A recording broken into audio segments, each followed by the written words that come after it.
everyone to our conversation on James Arthur Baldwin. We are happy to be here to celebrate the centennial conversation. Like I talked to my audience earlier, it is the 100th year. He was born August 2nd, 1924. Yeah. 1924, 100 years. He passed in 1987, but we are here to celebrate his life, his legacy. This is a very important conversation. This is a very important topic. I have my conversation partner with me. Stephen, go ahead, introduce yourself and tell the folks. Yes, my pen name is The Stormy Poet. I'm the author of 2 published books. And unofficially, I published an audio book that's on YouTube. So technically 3 books, and I'm working on my 4th book. And I'm just a community member who loves literature. I love talking literature. Literature is life to me. And I really was inspired a lot by a lot of James Baldwin's work and his views.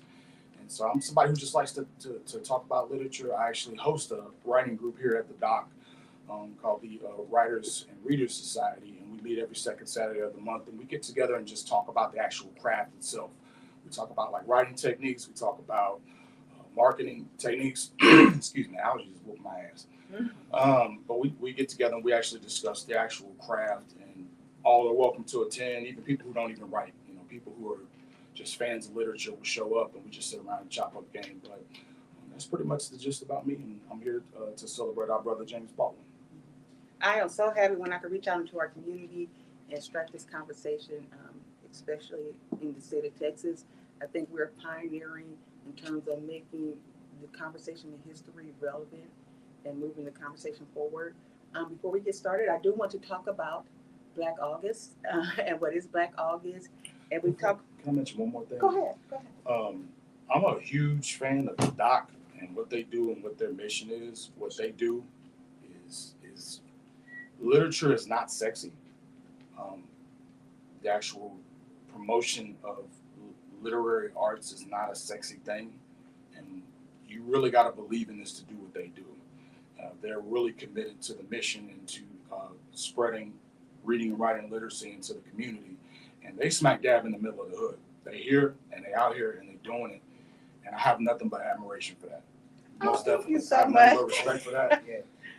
As someone who promotes that myself, man, and for y'all to be that unapologetic with it and still being on code with it and still being about the cause, that's nothing but admiration, nothing but love and respect for that. Real talk. Oh, thank you. I just want to say that. Thank you so much. Thank you. So I really want to jump into some high points really about Black August, and I'll let you jump in here. But I talked a little bit about a lot of things. We deal with Black History Month. And Black History Month to me is very important, just covering just the span of the African American experience in the United States, and make sure that is on the forefront, and all the information that is provided is truth and accurate. But when we move into Black August, because our history is so vast and there's so much to it, but we can't cover everything. So by the time we move into Black August, we kind of hit some of those things that we can't, because we can cover them in Black August. And some of those things that happened in August, which is why we coined the phrase Black August, is the first Africans were brought to Jamestown as slaves, enslaved African, in August 1619. And then you have the Haitian Revolution. Wow.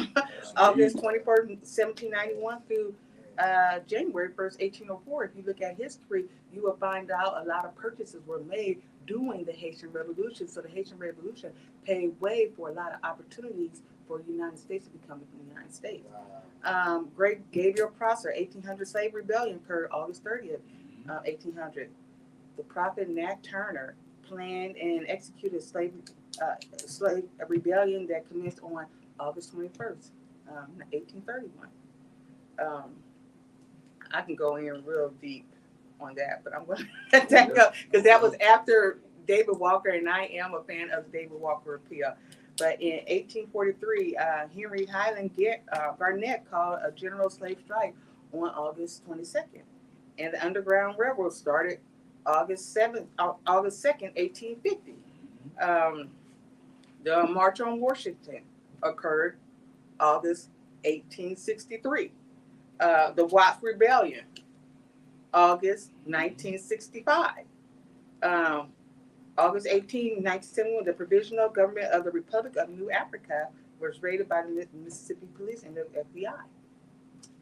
And the Move family was bombed by Philadelphia on August 8, 1978, and we will be talking about that later on this month. And we did have the Move 9. They did come into our store when we first opened. The group came into the Doc Bookshop. Ooh. So yeah, that was. So we'll be probably playing some videos of that experience. So. I want to say, wasn't even like the 2020 uprisings. I think that was in August. So even stuff that's recent happened in August, man. Even the thing that happened in Alabama with the chairman and all that happened in August. So yeah, historically. Red Summer. Yeah. Part of Red Summer, August. So Marcus Garvey, Messiah Marcus Garvey. It's so much that happened in, His birthday, August 17th. Yeah, his birthday, August 17th, Marcus Garvey, Marcus Messiah Garvey. We were part of the movement that worked with the organization. We didn't lead the movement, we didn't lead the group, that for the exoneration of Marcus Garvey. So, led by his son. So we were on call with Marcus Garvey's son for the exoneration, the global exoneration, led by the Jamaican consulate. So that was a great experience to be just part of that conversation and lead the conversation with somebody like Greg Carr was there, and they looked to us and a bookstore out in New York, Mahogany, that we were co-moderators. So we've been in these spaces. So what is your take on Black August? I don't want to. No. I think you broke it down. I mean, even I forgot about Red Summer, but typically throughout history, man, that's been the time when we turned up. That energy that's in August, and I don't know what it has to do with the seasons. I guess just that heat, just kind of we got that melanin, and something that just activates in us during the month of August because it's the most hot and everything like that. So you broke it down beautifully, like all the different historical events that happened during August. And a lot of the gains that we made, because even recently with the 2020 uprisings, man, a lot of stuff got done without having to go through politics or anything like that. A lot of things, when we turned up, and I don't remember. Didn't even was the LA riots in August? I can't remember if they were in August or not. But when we turn up, and when we can't get things done the traditional way through politics or through the courts, when we turn up, we get stuff crack-a-lacking because they were starting to take down a lot of those Confederate statues and stuff during that time. The police was having to come correct, and it was whether it was sincere or not, they was having to bow and take a knee, do like we were doing, taking the knee. So we got a lot done in August, real talk, all throughout history, and even in most recent history. Was it? No, it was in April. Oh, okay, all right. But I will, I'm not an expert in terms of energies and how energies come up, but I will say Shango Wale, if y'all want to give a Shango Wale, Shango, right over here in the drummer, he is an expert in energies and different things that happen with energies, and we probably need to have a whole conversation on just handling that and dealing with energies. But I do want to jump in. James Arthur Baldwin is what we're here. We're going to strike up a conversation, talk about some of his literary work. Does anybody want to share real quick about James, what they know about James Baldwin, or you want to just jump right into the conversation? Does anybody want to share their experience or knowledge, or Do y'all have a list of his books that y'all can read off? Because he wrote a lot of books. Yeah, I can go ahead and do that. Just shout out some of his works. He was African American, a writer, civil rights advocate who garnered acclaim for his essay, his novels, his plays. Go Tell It on the Mountain, Time Magazine as one of the top English language novels. His essays on collection notes of Native Son. Oh my God! Has anybody looked at Rare Native Son? Okay, we're gonna look up into that conversation. Helped establish his reputation as a human equality. Baldwin was an influential public speaker and orator, especially during the civil rights movement in the United States of America. I think he had 8 brothers and sisters. He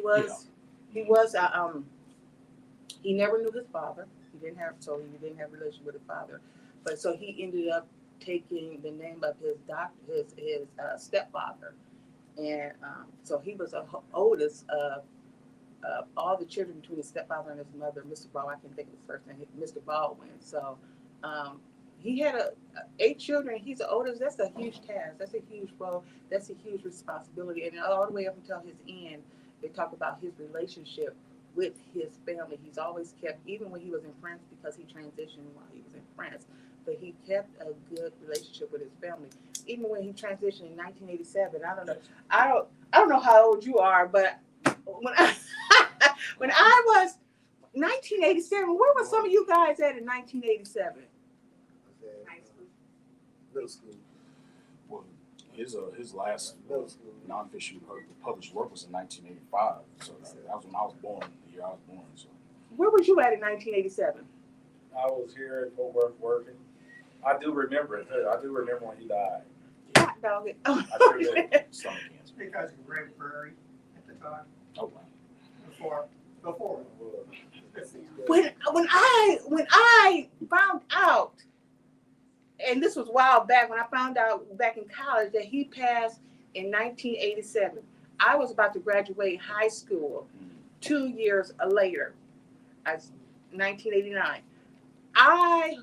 While I was in high school, I wrote one of the best historical papers you can think of because I was just committed to history and culture and knowing who I was. And my high school teacher, he said I had never read anything about that. The paper I wrote about was the Harlem Renaissance. Even in the Harlem Renaissance, and I did that with 1989, I did not write anything about James Baldwin. So that just tells you, because it wasn't in the books. It was about a paragraph of the Harlem Renaissance in my book that I expounded upon. And so learning that I could have gleaned from that information, from that knowledge, from that writing at that particular time, because I was a young adult then. And so to me, just making sure that your young people have those experiences, they don't know what they don't know. Yeah. And so, and in a lot of the school books and stuff like that, you typically see writers who don't really look like you, and so you think that you grow up thinking, well, we're not the prolific writers of our generation. You grow up like hearing about Shakespeare and Robert Frost and Edgar Allan Poe and stuff like that, but you have like these black writers, like James Baldwin. You have these writers who are prolific, and one of the things that got me into literature was hip hop. So we would, study stuff in school about like Robert Frost and stuff like that, and like rhyme schemes and what they were doing with the actual structure of the work. And I would listen to like, somebody like Nas or something like that. I'm like, well, they're doing the same thing, and they didn't have any formal education or anything like that. They're coming up with these, amazing pieces of literature, and they don't have any formal education. They're coming from like absolute nothing. And I think when James started writing, I don't even think he had any like formal education. And he said this a lot. He's like, people would always ask him, they're like, hey, I want to become a writer too. Like, how do I do that? And he's like, well, you don't become a writer, you're born a writer. So to your point, us not seeing those great literary greats and a lot of the material that we studied in school, that has a profound negative impact on us. Literature is so important because literature, the more you read and write, and we talk about this in my group, the more you read and write, the better a communicator you become. If you can articulate yourself in a way where you can express things that need to be expressed, then nothing can be done about it. That's why they banned reading, writing during slavery. They understood the power in that. In Frederick Douglass's my Bondage and My Freedom, he talked about this. One of his slave owners, it was a white woman, was actually teaching him how to read, and then the husband found out about it, and he said to the wife, he's like, the more that they know, the more that they're going to want. So we can't have that. So you have to stop that out. So what I admire about James Baldwin is he could go and comport himself in any stage, anywhere, and he could get his point across. Where even if you were the most vile, racist piece of crap, you had to kind of like pop your collar a little bit to that truth, man. He had just that spirit of truth and that energy of truth to where it was undeniable, and that's the power of literature that I feel he really encapsulated. I am so happy you said that, because this is going to start our outline and our conversation. It is dealing with literature. For sure. And we're wanting to jump in on that conversation, and we want to deal with the notes of native son. Okay. So, and you're familiar with the notes of native son? Yeah. Okay.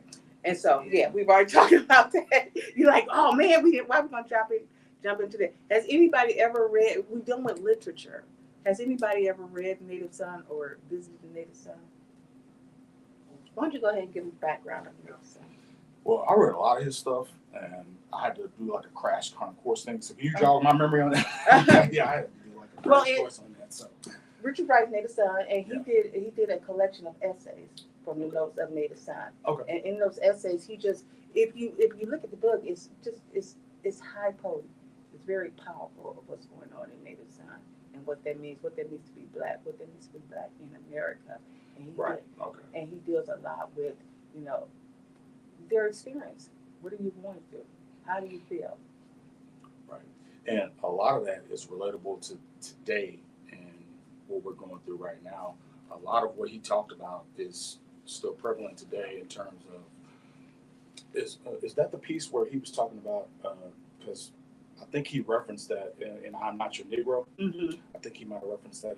Was that the piece where he walked into the restaurant and the white woman was like, "We don't serve Negroes here," and he actually ended up throwing a glass at her. I think that's, and correct me if I'm wrong, because he has a wide body of work. But he said that was the first time that he felt like he wanted to harm somebody. Yeah, he wanted to really kill somebody. And I think we as a people, we all get to that point. I mean, to keep it a buck with you, when you have a society that is geared and engineered towards really kind of stomping you out of existence, eventually you're going to crack. James Baldwin talked extensively about you're a human being, and sometimes, or at some point, that humanity is going to have to show up. When he was having that discussion with Nikki Giovanni, and they went through a lot of different topics, man, it was very fascinating. But Nikki Giovanni was talking about, like, why do black men do this to us? Why do they treat us this way? And James Baldwin, he was much older. I think she was like 28 during the time, and James Baldwin's like in his 50s. And he was saying, well, I understand where you're coming from. I understand what your grievances are, but this is how we got to that point. And her thing was, why do you come and treat me like how the oppressor class treats you? Why are you coming home and bringing that to me? And he's like, eventually, they're human beings. You're dealing with human beings. They're gonna crack. You know what I'm saying? And her whole thing was, well, you need to come to me and you need to extend that. You need to fake it with me. And he's like, I can't fake it with you because I love you. If I'm your man, I can't fake it with you. So that humanity is going to show up. But I really like how he got in, what was fascinating about him is how he got into our psychology.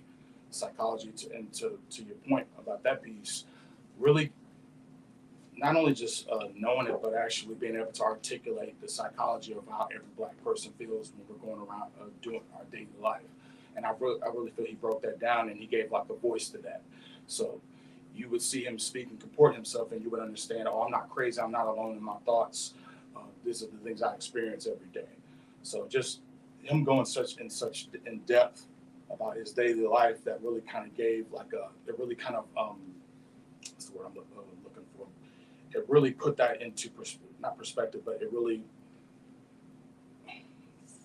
formulated that and gave us something to look to be able to actually relate to, and to know we're not crazy in our own thoughts. And a lot of the stuff that you can read, a lot of the black writers before us, the literary greats, you can still read those things that were like 40 or 50 years ago, and it still applies to today, most definitely. So I hope I was able to give like a somewhat of a synopsis. Yeah. And he, back to the notes of Native Son, he really, one of the things that I took note of how it kind of almost like flipped. How they talk about the angry black man. Yeah. In part one. Yeah. And and it flipped from that to the common day is the angry black woman. And in that conversation, it's like, okay, at that particular time,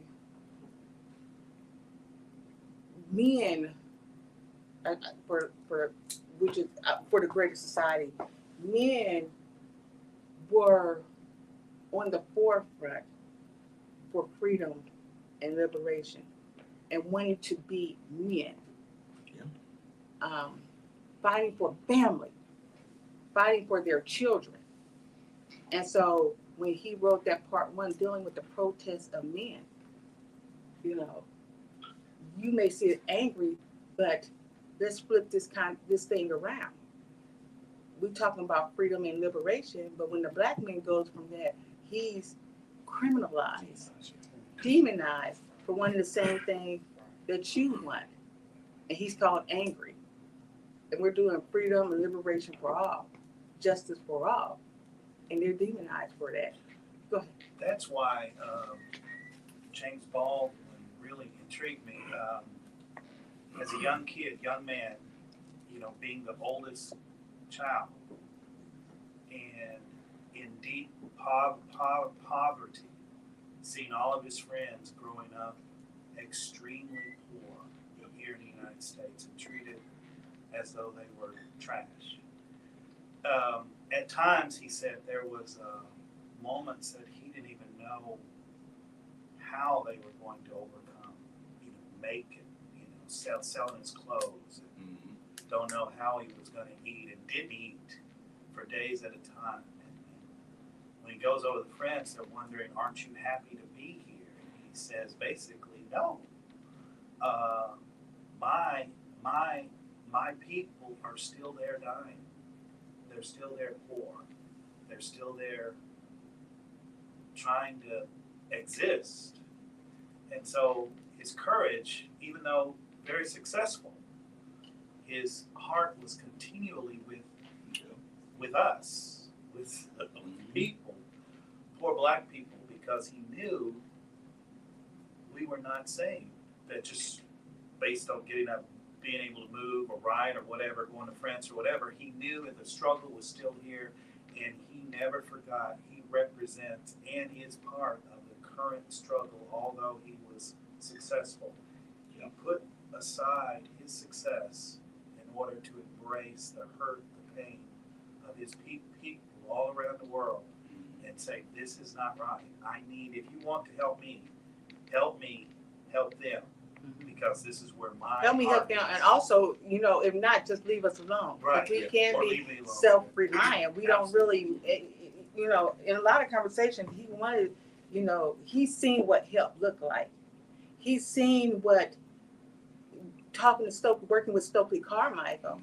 I've seen what integration looks like. We can see what it looks like, and it is another level of white supremacy. That's what he talked about. And what we're saying, even in his conversation, he talked about that in his literary works. Even in his criticism and critique of Native Son and all the different characters, Bigger Thomas, all the different characters in the Native Son, his critique of that. At the end of the day, he came back to one central theme: liberation and the hypocrisy and the contradictions of what is good for everybody else is not good for the enslaved African people who are looking for their freedom and justice in a land that they did not choose to come to. It couldn't be like a one-size-fits-all thing where, you're talking about liberty and justice, but you're in a country that is contradicting itself.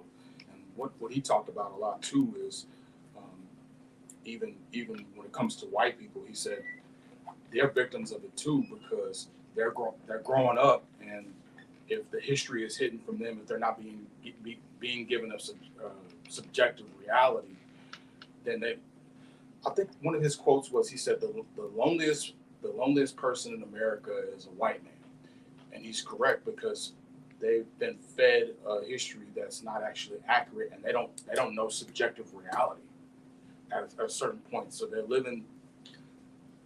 they're suffering in a way, and obviously I know, we gone through way worse shit, but they're not living in a subjective reality, and they can't understand the dissatisfaction that they feel. They can't really understand it. So he broke that down, and we can't. And James Baldwin was big on, we can't really have a whole America. You can't have a great country if you haven't rectified those sins of the past, first and foremost, and you have to really have a subjective, factual reality for people to go based off of. You can't run a whole society off of a lie and expect that kind of degeneracy to not spill over into other areas of society.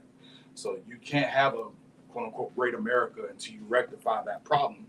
It's still going to spill over into other areas, into even non-black people, and you have to give an honest depiction so that they can rectify that within themselves and move on from that. So yeah, he was real big on that. And when he was criticizing Richard Wright, I do remember him saying something similar to that effect. You have to really deal with the history in a very honest and very brutal way, and you have to provide restitution. We can't move forward as a country until you give that restitution. It's not going to work. It's impossible. Before we go into your book, we're going to go into this book. Did you have your hands up? Yeah, I was going to say that, just kind of piggybacking on that. I think that in August when we really do our uprising and stuff like that, I think some of that spilled to that Lorraine Hathaway's Raising in the Sun, even in her, movie and dialogue with that. But we never really showed how that we were someone or people that want to actually stand up and take something back. We always show that we're passive and subjective and ready to work and ready to accept whatever somebody gives us, and that's okay. We never, and one thing, this is what gets me. You were talking about the Los Angeles shoot, saying it was in April. And I made this the other day because I do a podcast. I'm John Williams, by the way. And I do a podcast. So I had some people on the other day. I had a couple of players that play professional football, and I had a city councilwoman on. And I suggested that as much as we have gone through since the late 1800s, up until the present, as much as we have seen us be castrated and killed in our homes, just pray to Jesus and God and still get shot or whatever. Right. One white man was upset 2 weeks ago, and he took his mother's vehicle and went into this is in California, set it on fire and put it in the woods. I don't want to say it the way I want to say it, but he done burnt from California to Oregon, and they charging him with arson. And a Negro won't pick up a damn match. It's sad. I gotta speak on it. We won't pick up a match. Right. But they let this white boy burn up from California to Oregon and gave him a damn arson charge, but we won't pick up a match after all the hell we done been through. That's sick and that's sad. But go ahead. So James Baldwin said, and I'm paraphrasing, to be in a state of consciousness is to be virtually enraged all the time, right? And so literature and education is not just a privilege, it's a responsibility. To the point, when I hear people say, I can't read that, I can't watch that, I can't learn that because it's going to piss me off, it's going to bother me, then you're living in a false reality. You should walk around in a state of not hostility, but righteous indignation, righteous rage, where you're willing to sacrifice for yourself, for your people, for yourself, for your nation, for whatever, because I'm a student of history, and I know nobody docile, nobody happy, nobody content, nobody satisfied has ever changed anything for our people. And if you choose to remain ignorant, nothing's ever going to change. Yeah, and to go back to both of y'all points, we get fed the whole turn the other cheek thing. They don't talk about that part in the Bible where Jesus was talking about picking up a sword. They kind of leave that out, you know what I'm saying? So a lot of the instances where we did, because that's the thing, there have been situations throughout history where we did turn up and we did fight back, but that's left out of the history books. And a lot of those that were successful, like we go back to the Haitian Revolution, where that was like the first time in history where they actually overthrew their oppressors and they were actually successful. They led a military campaign. They don't teach you about the Seminole Wars. The Seminole Wars where the Gullah Geechees were handing that ass to the United States Army. So a lot of that stuff's left out on purpose. So we think we've always just been these passive people that are peaceful and stuff like that. And nobody's advocating for violence or anything like that.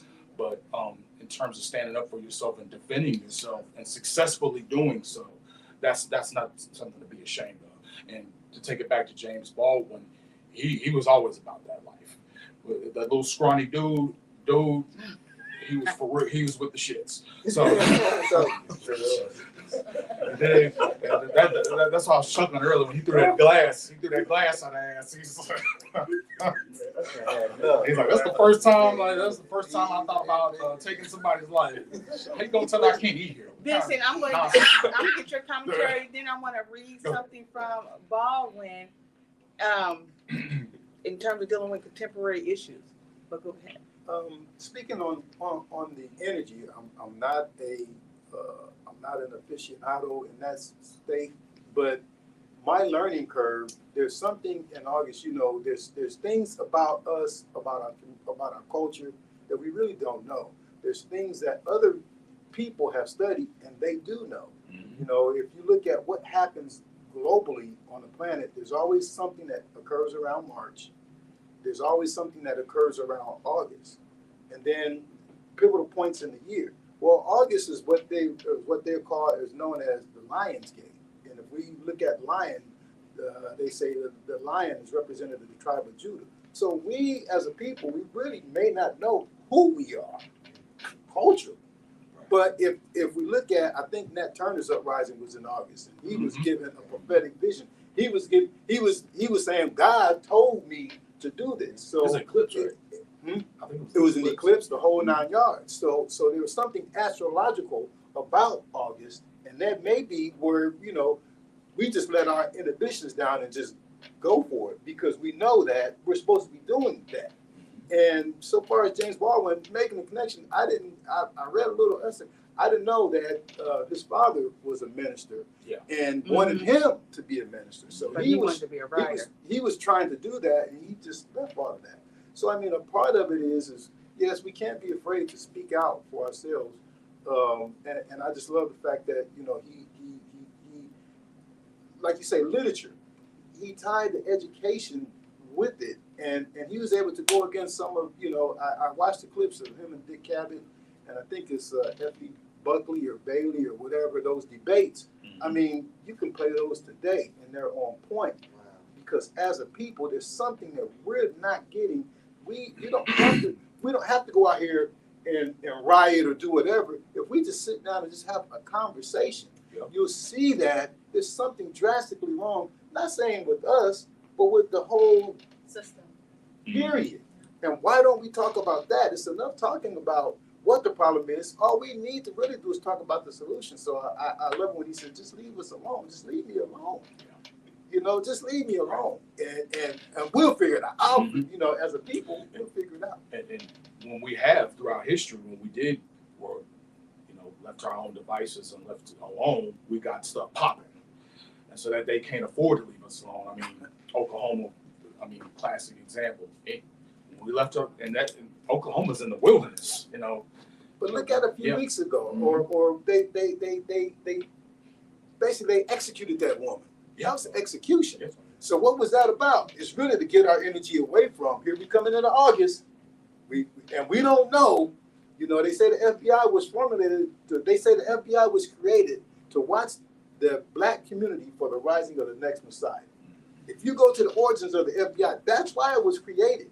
So that COINTELPRO or whatever and all that stuff, it was designed to look at us. So in August, here we come, and this August is, we're just at the beginning of it. So lo and behold, there is something maybe popping off in this August. So, we should just all just be aware and be ready for whatever. Because black folks ain't gonna do nothing in the winter. We shiver too much, we too cold. We ain't gonna do nothing in the winter. I want to say in those which have several essays, he also criticized the black press. Yeah. And so I want to bring that fast forward in terms of how he criticized the black press as it emulates the white press. And I say that to say this: there was a lot of criticism this week of NABJ handling of Trump. Yeah. And how, first of all, a lot of people shared that they were disappointed in the NABJ participation in or having Trump come and speak. But I thought it was important for them to be open and having that conversation and being professional and being responsible media. And so in terms of bringing them to the forefront, I don't know if any of you guys had certain experiences. I'm looking at Vance, but we need to continue with that conversation on, because that is such a hot topic. And Baldwin did expound upon it, about how he felt about the black press. And what are your thoughts on that? Well, both him and Malcolm, and they were willing to go on any platform and at least be able to go and articulate their points instead of what we just, and to what you're talking about. And you know, I'm not a Trump supporter or anything like that, but Trump showed up, and he showed up and was willing to have a conversation. And from what I heard, they were having like some technical glitches and ended up being like 35 minutes later, something to that effect. But it immediately got into kind of like almost like some mudslinging instead of saying, okay, what are your policies? Having an actual constructive conversation. What are your policies as it relates to the black community? What are you doing to rectify what's been done to us in this country, and actually being able to articulate and make a case for that, as opposed to kind of almost like ad hominem stuff. And again, I'll bring it back to the reason it's so important to practice literature, like reading, writing, and stuff, is so that when you actually go in front of an audience, you actually have something to say and you can articulate yourself and make your case for that. If you can't make your case for that, then again, nothing is ever going to get done. So they should at least been willing to have a conversation. And then if y'all don't agree on things, y'all don't agree on policy, well, now it's on record, as opposed to, well, we're going to get up here and just start slinging mud, and then it's not going to be a constructive conversation. So that actually, in a way, kind of made him look better, because he was like, hey, look, I showed up. Y'all were like 35 minutes late. It was very unprofessional. Y'all didn't even say good morning or anything. What's up? And I get that piece, but I feel like two of the journalists did actually ask those tough questions, and there was this constant deflection. I watched the entire interview. Even though maybe she could have said good morning, I think that's kind of relevant to the point of when she did hit him with the questions, they weren't answered. And so if you show up, I get it. I've seen people show up at interviews just say, look, I'm here, and now I got my pass, so I showed up, but then you're not willing to address issues once you get there. And I don't feel like he did that. I'm not giving him props. I'm not giving him props. No. But I'm saying you showed up, but if you show up in a space, but then you're not willing to engage, then why show up? But, Go ahead. well, I like the point that he showed up, and a person like him, they are people that he's a person that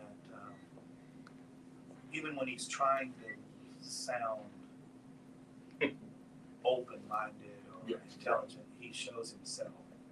And so it's very important for people, the 12% maximum probably of people, black people who are talking about voting for him, it's important for them to see what he really thinks about them.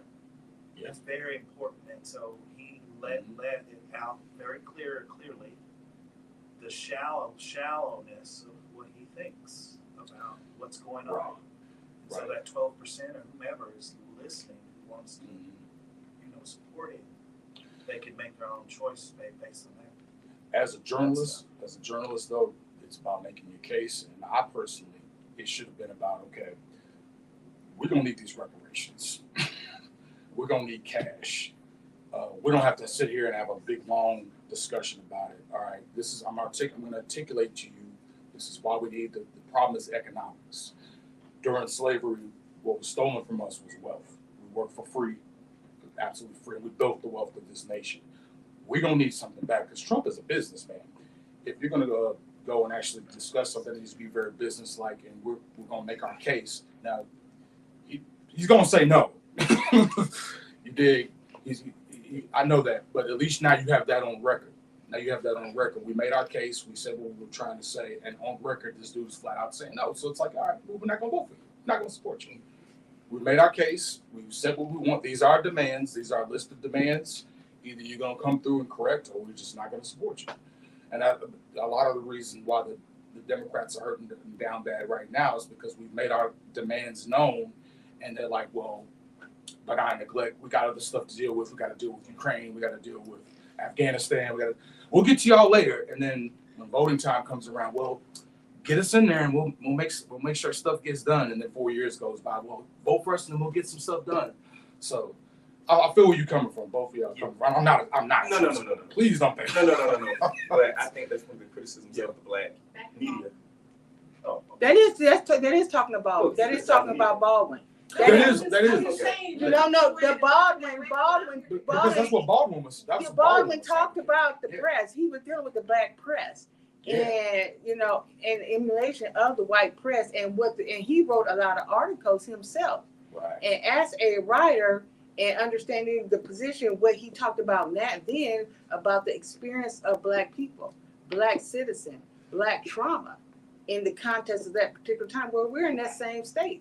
We're here today. Go ahead. But don't you think that James Baldwin was an anomaly in that sense? Because if the so-called black media is parroting the same thing the mainstream media does, and James Baldwin is criticizing those people, then is he? I mean, James Baldwin didn't have a boss per se, right? He's a writer. He gets these books. Every one book, Baldwin sexuality published, so it's get to Europe and it got published. So he's kind of an anomaly to begin with. So I can see why he would be critical of the black media if they were simply parroting the same thing that mainstream media is parroting. I.e., I've not seen any black media, major outlets, whatever, say we need reparations, or here say you calculate reparations. And those things act like you said it very simple. Because you can take away from slavery, you can take the sense and the tax base that people pay when they're supporting schools that they can't even attend. So those things are things that I think that the black media could maybe promote, but I don't see it being done.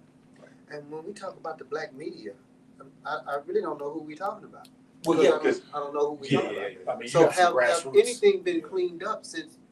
What black media was he talking about then anyway? Because I don't know who we're talking about. Probably the black journalists that were black major stations. And Sojourner Truth, who? I mean, who are we talking about? What media did we have besides W.E.B.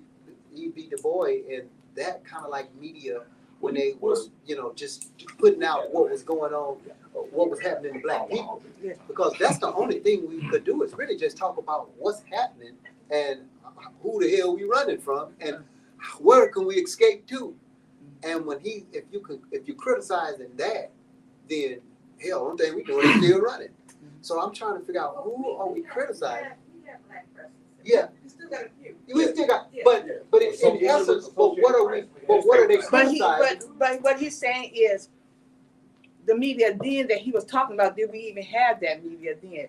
Yes, they did, but there was so much backlash, and we're dealing with a different type of freedom, right? Our freedom. That's what I'm saying. What are they talking about? Our freedom today is different from the freedom that he was dealing with in 1963, in that time period. So if you look at the two environments and try to assess what he was saying, he was, like you said, he was before his time. So but this is the time now where you can say the things that needs to be said. That's what I'm saying. So were they talking about civil rights? Because I believe they were talking about we want to be equal. We want equal, but we don't want everybody to be in our business.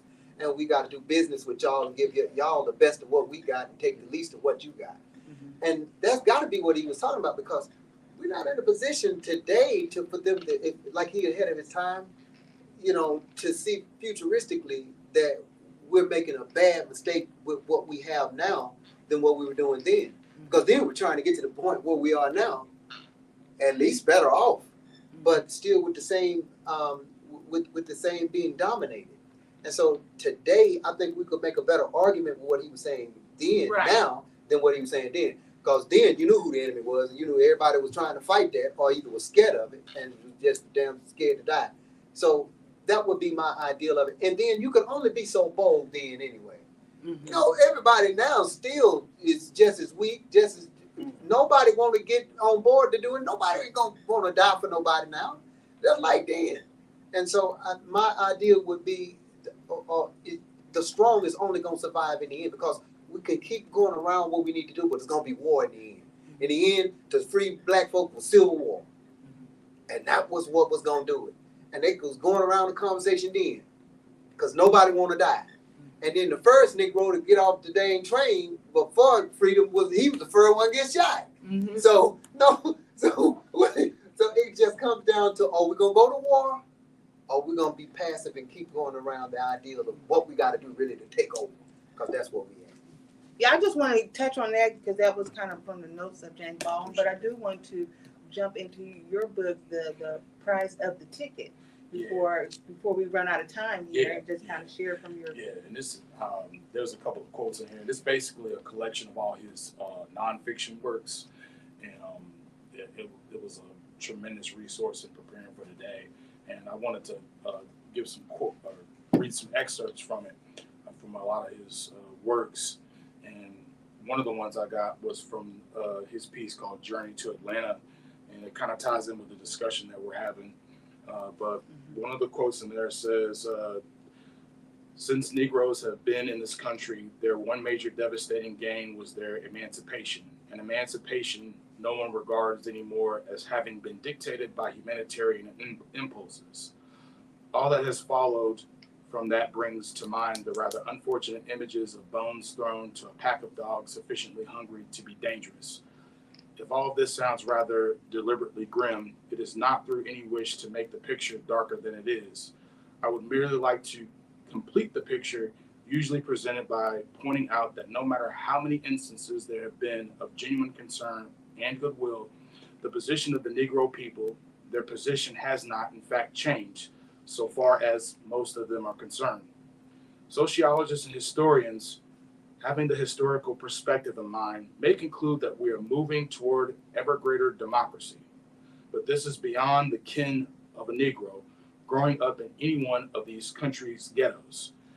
As regards Negro politicians, they are considered with pride as politicians, a pride much akin to the felt concerning Marian Anderson or Joe Louis. They have proven the worth of the Negro people, and in American terms, which no one can negate. But as no housewife expects Marian Anderson's genius to be any kind of practical aid in her dealings with the landlord, so nothing is expected of Negro representatives. The terrible thing, and here we're the right. The terrible thing, and here we have an American phenomenon in relief, is the fact that the Negro representative, by virtue of his position, is ever more removed from the people he ostensibly serves. Moreover, irrespective of personal integrity, his position, neatly and often painfully paradoxical, is utterly dependent on the continuing debasement of 14 million Negroes. Should the national ideas be put into practice tomorrow, countless prominent Negroes would lose their raison d'etre. I'm not sure what that word is, but yeah. Brother was going in, yeah. I mean, that's telltale. Yeah, I mean, and that's what I'm saying. You can still relate to that today. Your representative do not truly know you or connect with you. Case in point, he had a discussion. Now, if you're in your journalist, you're connected to your community, you will know that. I'll just use this for a good example. Just being a bookstore owner. Yeah. A lot of people are dealing with small business, have small business, but there's a giant in the room that has taken away, that has spilled over into corporate America and has caused a lot of companies and businesses to close. Amazon is big. That's the elephant in the room. Everybody's trying to create some form of just basic living. But when you have everybody almost, which we don't like in a democratic society, is monopolies. That's exactly what it is. We need the big octopus. So now do your representatives really represent you, or they will try to break up some of these monopolies? Right. A lot of mom and pop shops are closing. What was that? James Baldwin spoke of self-reliance. So even in the rural communities now, a lot of that is becoming devastated because one party knows how, and I'm not gonna say I'm for them or whatever, knows how to deal with those corporate giants Right. and redistributing wealth because that's what he is. And the other ones, because of their sheer who they represent and who is their backbiting, they get the backlash. Yes, you want to take from corporate, but at whose expense? Are we going to do higher dollars? Are we going to get more? That cost is passed on to the smaller people. So go ahead. So I have a question, and I'm not familiar with James Baldwin's political affiliation, but given what you just quoted and given his worldview, what do you think James Baldwin would see as a measure for holding Black politicians or Black representatives accountable? Because people say that Black people are captured, elected to the Democratic Party. All they got to do is show up and vote for them. If that's the case, and they don't represent us, what do you think James Baldwin's answer would be? Because obviously there were no viable presidential candidates when he was around. But when I say viable, but there wasn't any, it's no ball's chance in hell of winning. And so with that being the case, what do you think James Baldwin's answer would be to making these representatives actually represent us in today's age? Right. Well, firstly, I mean, you got to be in touch with what the needs of the people are. And to do that, you got to actually come to the people. You feel me? For instance, a lot of these rallies and stuff that you see, a lot of those people are vetted. They don't just let the general public in there. They vet people. They got to see that you're not going to be a problem. You're not going to raise any real issues. And so, first and foremost, you got to come amongst the people. Again, I'm not a Trump supporter, but Trump be going amongst the people. We want that same kind of representation that he gives to white America. That's what we want. Number two, what is the real root of the problem? We're never going to get rid of racism. It's just not going to happen. I think this is what James Baldwin would say. He even kind of alluded to it in a lot of his rhetoric and a lot of his works. We're not going to get rid of that. You can't stop that. But what we can do is, if we have the resources to protect ourselves, which is dollars. I mean, that's what it is. That's what's taken from us. That's why they don't give us anything. He spoke a lot about being self-reliant. If we have the resources to be self-reliant, That's what they know, and you give us like a little inch, we'll get stuff popping. You feel me? They know within not too much long of a time, we would actually be able to build something to rival Amazon and stuff. When we get on code and get on the same page, and when we have the economic wherewithal to be able to actually do that, we get stuff popping all the time. And we've done that consistently throughout history. And I think that's what he would advocate for. Back then, it's kind of like we see this thing called racism, white supremacy, right? But do we really know the origins of it? I mean, what's the real basis? Without getting too deep, but I think you say he was an anomaly. I think he was starting to kind of figure out, okay, why is there this? Why do you have to make this system like what's the root of that? You start getting into the root of it later on with Dr. Francis Scott Wilson and all that. But I think now with what we know, and we have like a better what's the word I'm looking for?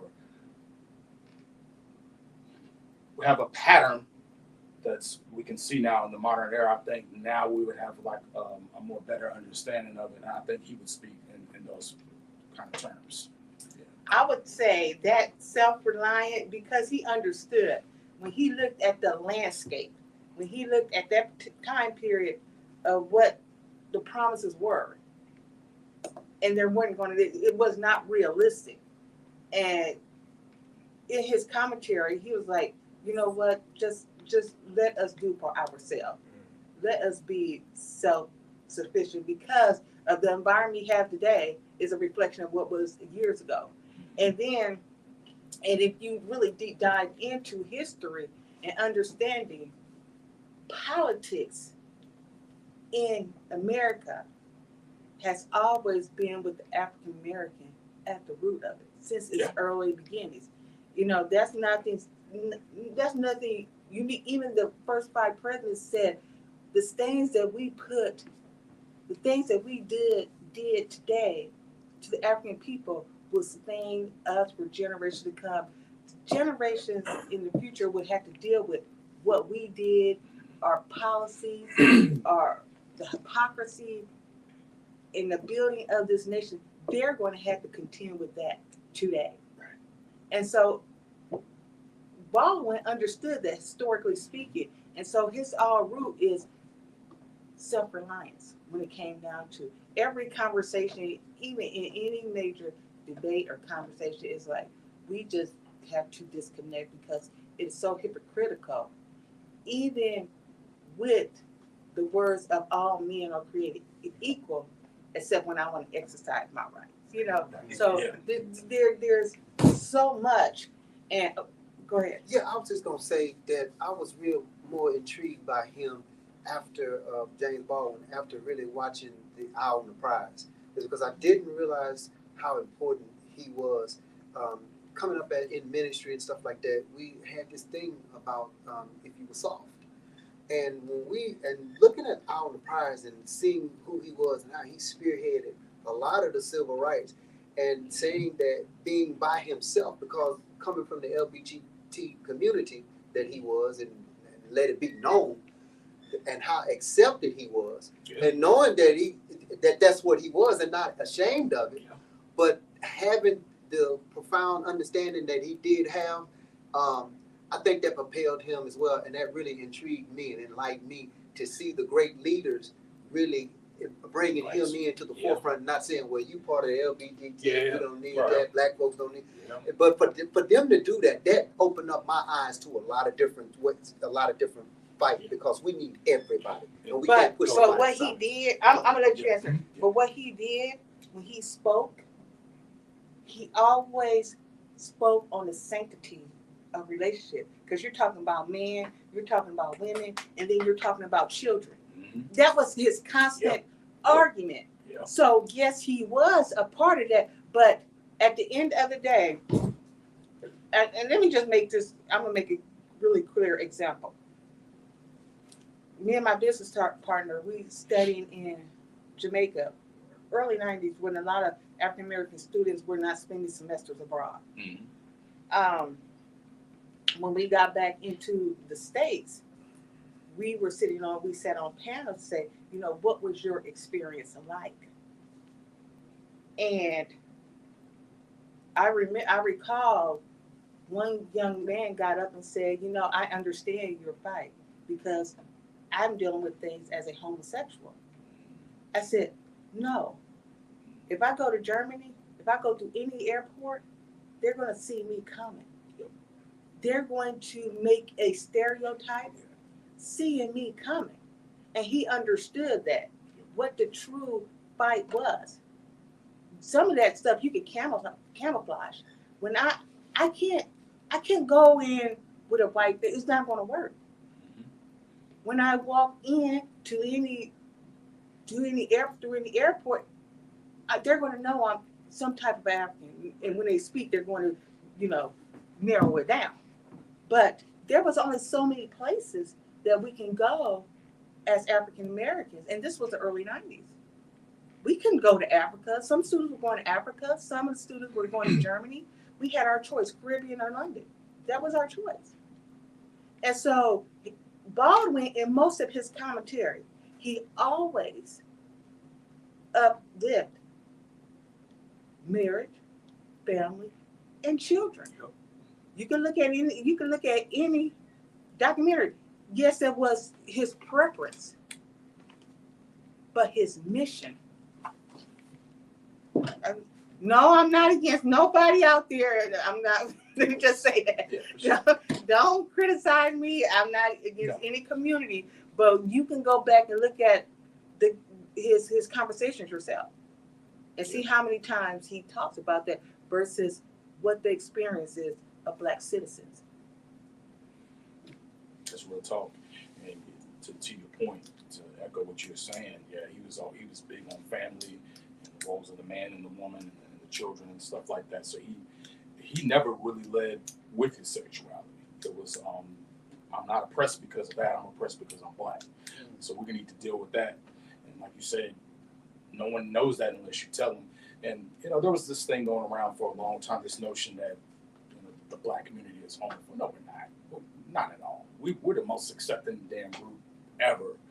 I mean, you can go to any church and there's always the one gay dude in the choir. I mean, we're very accepting of that. We don't care about that stuff. We're not concerned with what's going on in your bedroom. We're concerned about where we're moving as a people. And James Baldwin never led with that. He was always, I'm here for my people. Damn what I do in the bedroom. We're talking about these issues and we're going to stay focused on that. And even So, with white yeah. people, it's not. I'm not against you. Yeah. I just like myself. You Yeah. know, I like myself too. Like, yeah, you know, to lift up yourself, it does not mean the translation does not mean I don't like you. That's not the translation. The translation, I have knowledge of self. And go ahead. I don't want it missed that James Baldwin also believed that he had the salvation, the knowledge within himself of how to save white people. Yeah. Because Wow. he says, Wow. he said to the white people, I know you. Oh yeah, I remember And he that. says, you don't know me. Uh-huh. And that's very powerful. Right. Statement. Very Yeah. powerful. Very good. And it just transcends all kinds of stuff because it lets you know where this man, like Van said, there was he was ill at ease in this world. He was ill at ease. He knew it wasn't right. He wasn't at peace. He knew it wasn't right, and he knew something needed to be changed. Wow. But it took courage. That's It took courage. It took willingness to die. He knew he was going to die. And he probably knew he wasn't going to see it change. Right. But he knew within himself, as he kept talking and challenging people he knew he was going to set some people free. And he did. Yep. Mm-hmm. And he still is. He's still here. So really quick, I want to piggyback on that. A lot of our leaders, I don't want to say as they mature, but as they go through their struggles and their experiences, and as they get older, they become more critical, I think, of movements and of people, be it Malcolm X, be it MLK, be it whoever. And I think James Baldwin experienced the same thing, if I'm not mistaken. In his later years, he said, maybe we could save white people, but that shouldn't be our priority, right? Right. Yeah, he said that shouldn't be a mandate. It's trying to reform a people. If they want to be reformed, fine, be reformed, but that's not our mandate. We have to do for ourselves, like I said, self-reliance. Yeah, he even talked about to he's like, not every white person is a white supremacist, but I don't have time to shift or sift Yeah, through he who's certainly good, said who's that. not. He ain't got time to try to. We ain't got time for that. Yeah, and you know his. I got to efforts- survive and live. Yes, indeed. Okay, your next point of your Oh yeah, well, speaking on the relationships, I really you thought. got my note down. I just sent you a note. And this actually reminded me of a love interest I once had. And it's about a good paragraph, so just let you know I'm not going to just keep going on and on. But and it's the name of the piece is called Sweet Lorraine, and he says that's the way I always felt about her, and so I won't apologize for calling her that now. She understood it. In that far too brief a time when we walked and talked and laughed and drank together, sometimes in the streets and bars and restaurants of the village, sometimes at her house, graciously fleeing the houses of others, and sometimes seeming, for anyone who didn't know us, to be having a knock-down, drag-out battle. We spent a lot of time arguing about history and tremendously related subjects in her Bleecker Street and later Waverly Place flats. And often, just when I was certain that she was about to throw me out as being altogether too rowdy a type, she would stand up, her hands on her hips. For these down-home sessions, she always wore slacks, and pick up my empty glass as though she intended to throw it at me. Then she would walk into the kitchen saying, with a haughty toss of her head, "Really, Jimmy? You ain't right, child." With stern put down,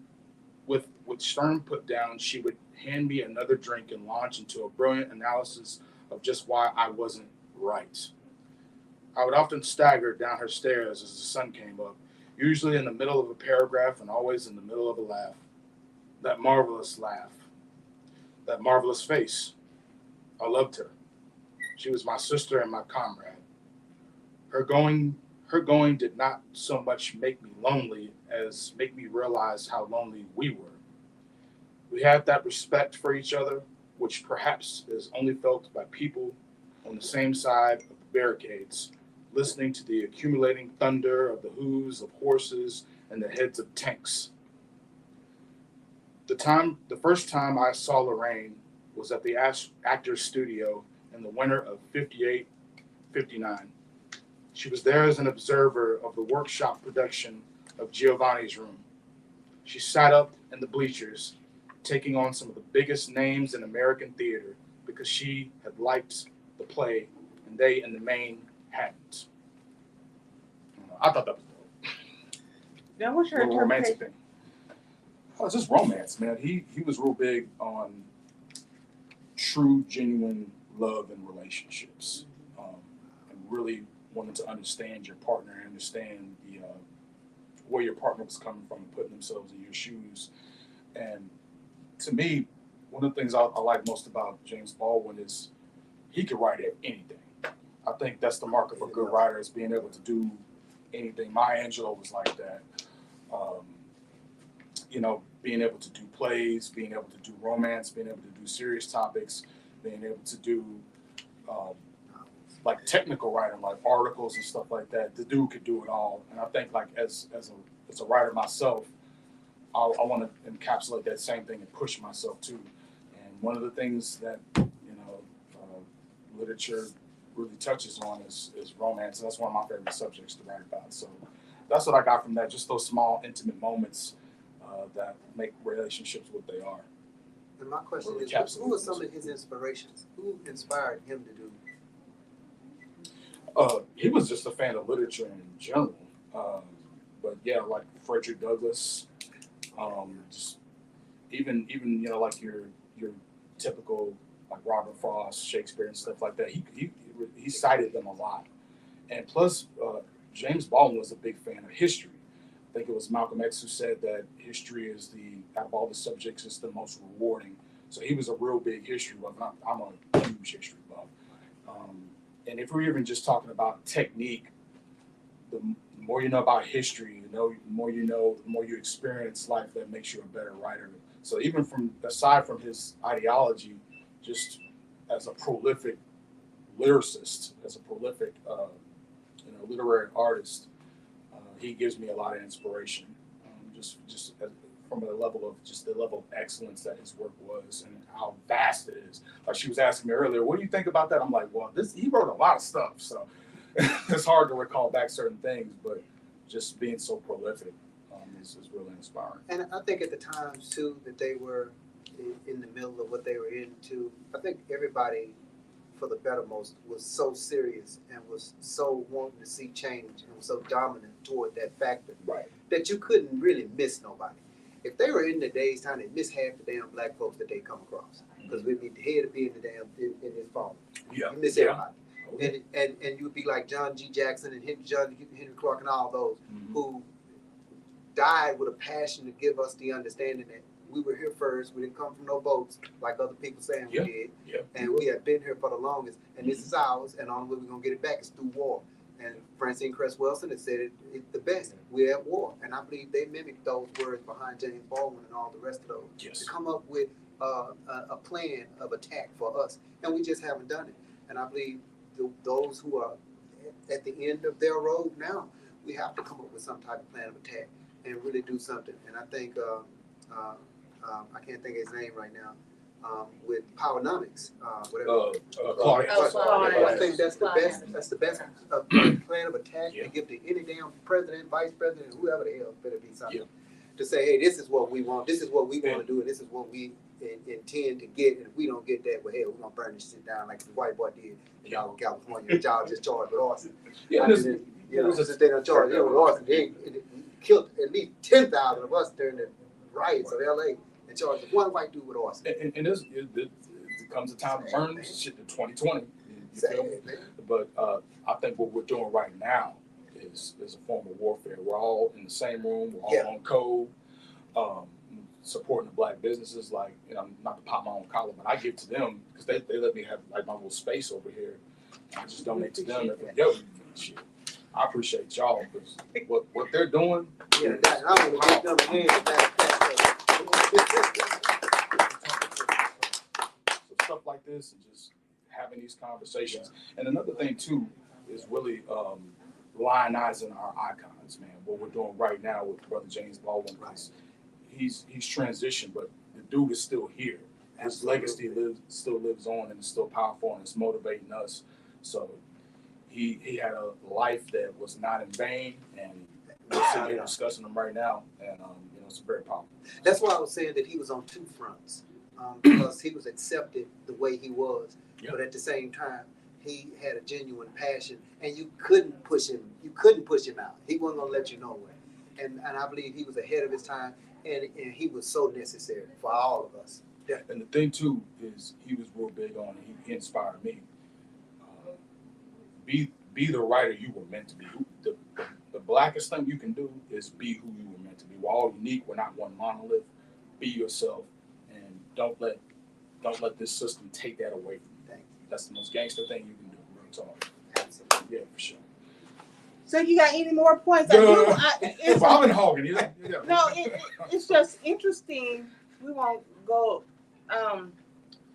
the fire next time. It's just interesting that his commentary, I think his nephew, was about 100 years of the Emancipation Proclamation. And here we are, 100 years of James Baldwin. And just really trying to analyze his life, work, his literary experience, his articles, his essays. And this is what he did in The Fire of Next Time, his analysis of the Emancipation Proclamation. And did the nation achieve what it wanted to achieve? Right. And during the Civil War, Lincoln kind of said, "I shall see the superior position appointed to the white man." So, what you're talking about, he's kind of looking at that and saying, "Well, we're split into basically two Americas." It's almost kind of like it's understood that the Constitution doesn't apply to us. It's understood. When he was talking about the emancipation, how we're treating it in this country, nothing is living up to that as far as how we're treated in this country. And to your point, we're 100 years later removed, and we're still talking about the same thing. So. And he did dive into Christianity. And what? He died of what? no, he dived into Christianity. Oh, dived. Yeah. He dived. He talked. He had a conversation. I was going to say, you crucified him? No. I should say he dived into Christianity, and he's even seeing how you had the church, the black church, and the white church. Yeah. Even within the spiritual realm, there cannot be unity. And again, so we're on a brim of how did he see race relations? And I'm glad to see today. I hate to say this because we're all of church and whatever in our backgrounds, but I'm happy to see today how the church as a whole, evangelicals, that phrase has been shown naked as powerless and as racist and as biased as it is, and black people are a part of it.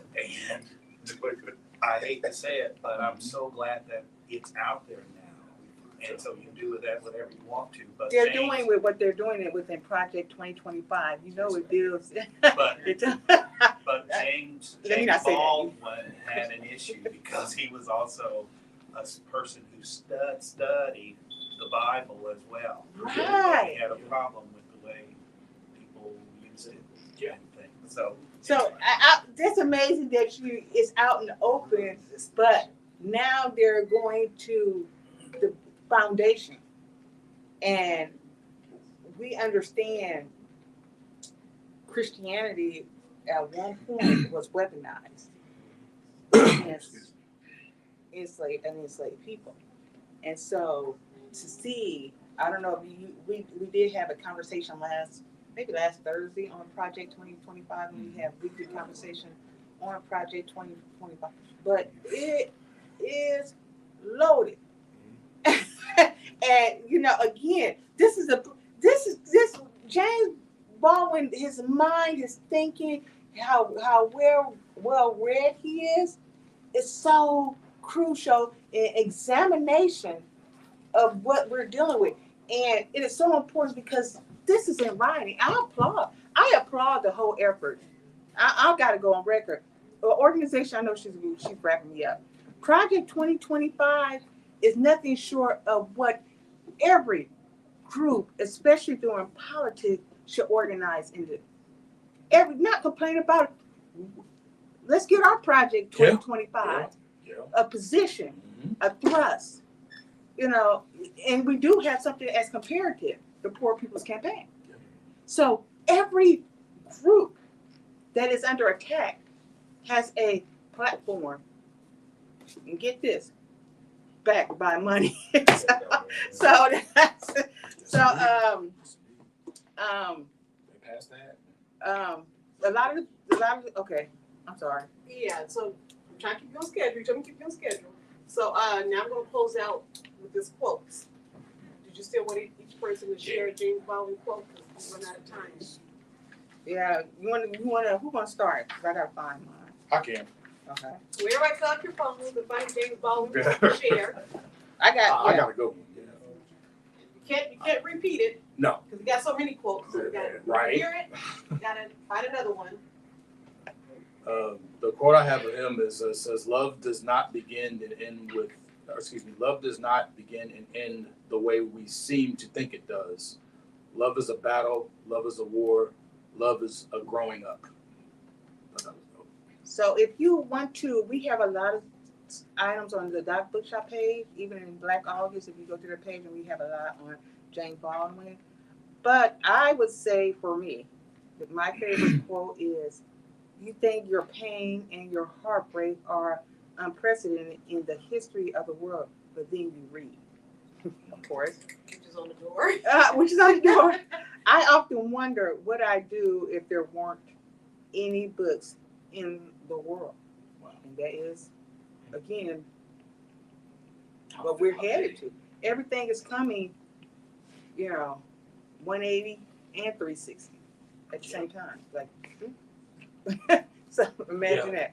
So anybody, I guess we could start left to I right. would say, oh, okay. Go ahead.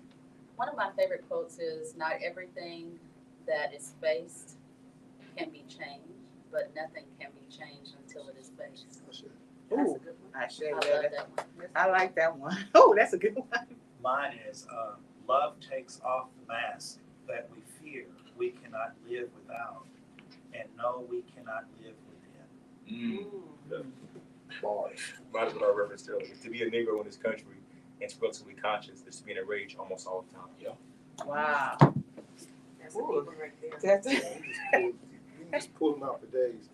The paradox of education is precisely this: that as one begins to become conscious, one begins to examine the society in which he is educated, in which he is being educated. True. And last, I guess, but not least, to defend oneself against a fear is simply to ensure that one will one day be conquered by it. Fears must be faced. Okay, not everything that is faced can be changed, but nothing can be changed until it is faced. She already said that. She got she already got it. She got it. And I got my couple over here. Our Doc couple. That was mine. Oh, really? Okay. Okay, my favorite quote is, "People can cry much easier than they can change." Damn. Wow. People can cry much easier than they can change. To be a Negro in this country and to be relatively conscious is to Brother, he just read. Someone just read that? He was sitting next to me, bro. He was sitting next to me.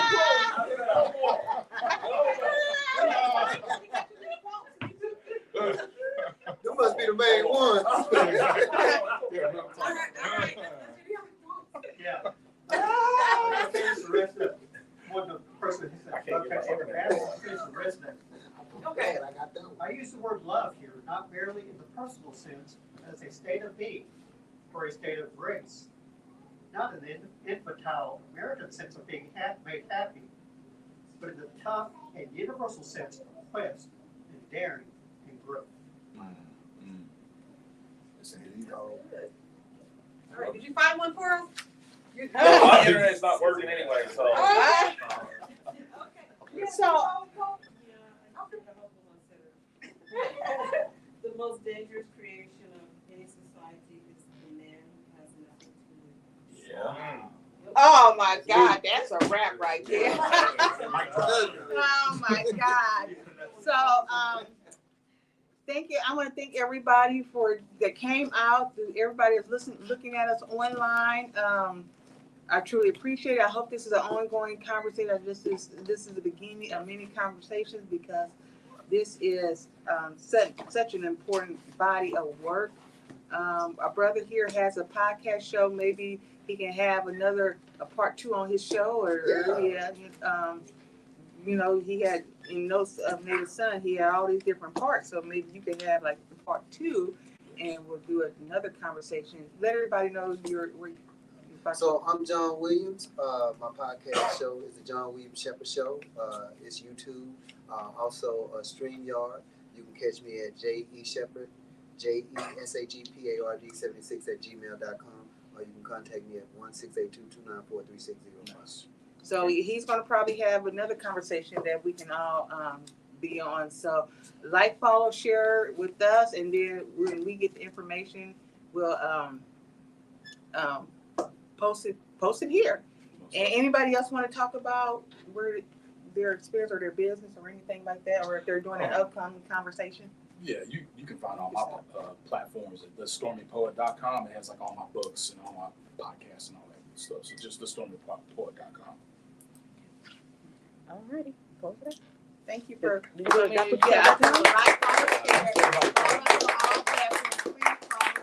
you for all the love online. Please follow us and share. Thank you.